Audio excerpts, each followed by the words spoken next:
میرے رسول پاک علیہ السلام کی خدمت میں عورتیں آئیں، عرض کرنے لگے یا رسول اللہ اسلام میں ہمارے لیے بھی کوئی نفع ہے؟ حضور نے فرمایا کیا ہوا؟ کہنے لگی حضور ہمیں تو نقصان ہی نقصان نظر آ رہا ہے اپنے حق میں۔ حضور بتلائیں اگر آپ کے دین میں کوئی خیر ہے تو ہم کلمہ پڑھیں فٹافٹ، باقی تو دنیا میں ہمیں اپنا نقصان ہی دکھائی دیتا ہے۔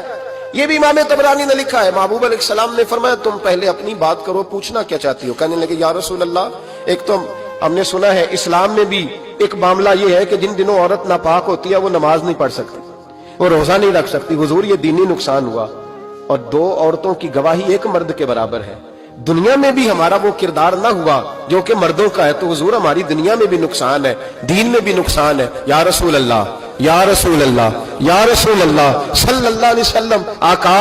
پھر تو یہ ہوا کہ ہفتے مہینے کے بہت سارے دن عورت ویسے ناپاک رہی، دین سے دور رہی، اور اگر وہ قومی معاملات میں کوئی کردار ادا کرنا چاہے پھر بھی اس کی گواہی دو عورتوں کی ایک مرد کے برابر، تو حضور دنیا کا بھی نقصان دین کا بھی۔ میرے کریم نے فرمایا بیٹھ جاؤ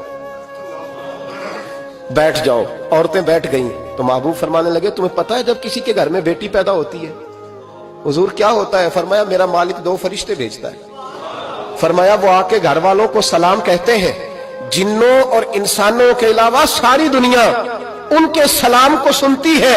فرمایا پھر وہ فرشتے اپنے پروں سے اس بیٹی کو ڈھانپ لیتے ہیں اور پھر اس کے سر پر پھیرتے ہیں، اور فرمایا پھر وہ ان کے باپ کو کہتے ہیں ان کی صحیح طرح پرورش کرنا، پھر ان کے ذمہ داروں کو کہتے ہیں، ان کے خاندان کے بڑوں کو کہتے ہیں صحیح طرح پالنا۔ اگر تم ان کی یہ لفظ سنو میرے محبوب کے، حضور فرمانے لگے رب کے فرشتے کہتے ہیں اگر تم نے صحیح پرورش کر کے بیاہ دیا تو اللہ قیامت تک تمہاری مدد کرے گا۔ کس طرح؟ اللہ تمہارے رزق میں بھی تمہاری مدد کرے گا، اللہ دنیا کی مشکلات میں بھی تمہاری مدد کرے گا، اور جب مرنے لگو گے یہ شارحین نے قیامت تک کا ترجمہ کیا۔